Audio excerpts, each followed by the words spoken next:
My name is Jill Orr, and I'm going to be reading an excerpt from my new debut novel, The Good Byline. The part I'm going to read is where Riley, the main character, is. So when the book opens, she has just learned that her childhood best friend has committed suicide, and she's tasked with writing Jordan's obituary. But as she starts looking into Jordan's life, she starts to think that maybe things aren't what they seem. And so the part I'm about to read is where she first has a conversation with one of Jordan's former coworkers.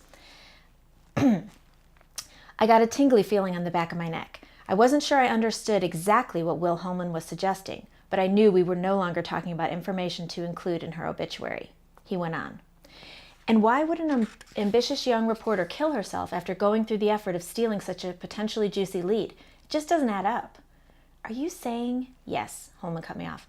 I never thought Jordan killed herself. Me either. I hadn't known for sure I felt that way until the words were out of my mouth. Symmetrical and smart. I had a feeling about you. But I was lost in the newly formed thoughts circling around my head. You don't think she could have been murdered?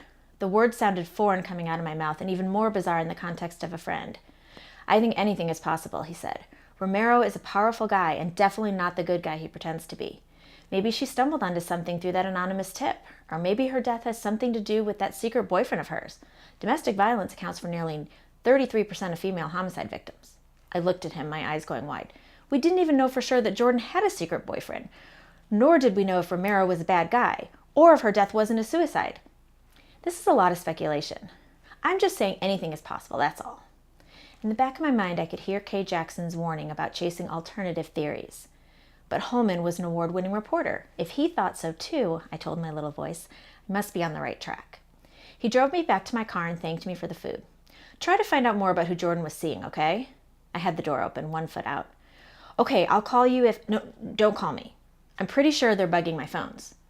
Who is they? Holman nodded gravely. Exactly. No, really, who? Who indeed, Riley. Who indeed?